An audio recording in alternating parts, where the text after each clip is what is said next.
So let's do Morgan, which is it's a film which invites, I mean, actively invites comparison with Ex Machina, which is always sort of very dangerous because Ex Machina is a really good film. I know you liked it as well, and it's a really smart, intelligent science fiction movie. And this can't hold a candle to it. This is directed by Luke Scott, and it takes sort of fairly familiar Frankenstein themes, but handles them in a way that I thought had a certain crowd-pleasing panache.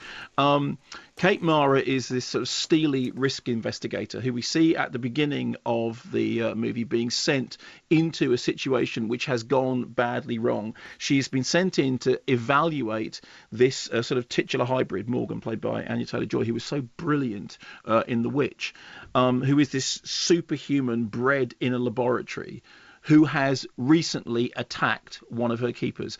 Amongst the supporting cast is, of course, the always mighty Toby Jones. Here's a clip. Miss Weathers. Pleasure. Yes, absolutely. Why don't you get me up to speed? Yes, please. The creation of synthetic DNA was the relatively simple half of the equation. We knew right away that Morgan was very special. Within a month, walking and talking, it exceeded our wildest expectations. She was exactly what we intended. A hybrid biological organism. I'd like to discuss the incident, if that's okay. What would you like to know? I'm still unclear on the cause. There had been some debate on Morgan's time outside. When the excursions with Amy were postponed, she may well have overreacted. It's very unfortunate. But despite these obvious setbacks, this project is heading in the right direction. So you heard from that clip when he says there was unfortunate stuff, and then you heard the screaming in the background. That kind of gives you a sense of it. But what's interesting about the film is that on the one hand, it sort of nods thematically towards Ridley Scott's Blade Runner and Steven Spielberg's AI, although it doesn't have any of the upmarket feel of those films. For all its sort of visual sheen, this does retain a kind of sort of slightly B-movie sense of schlock about it, which I have no problem with at all. I actually kind of rather like that.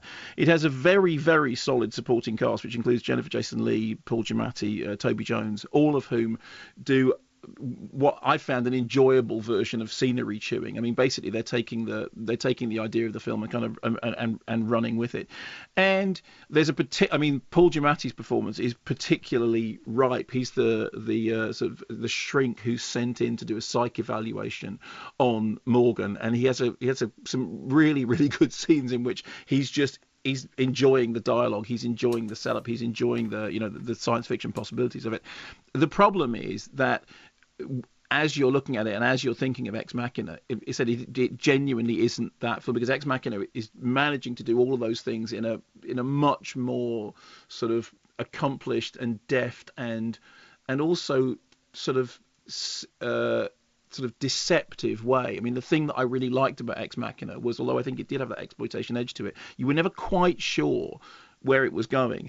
With this, you have a lot more sense of where it's going, even as the plot does certain twists and flips, which I was quite happy to have anticipated. That just meant to me that they were sort of hardwired into the DNA of it. But I think it was an enjoyable sci-fi potboiler, taking that sort of Frankenstein idea and doing it again, not as well as some of the great movies which it refers to, but actually in a way which I found perfectly functional and perfectly enjoyable, and I was never bored.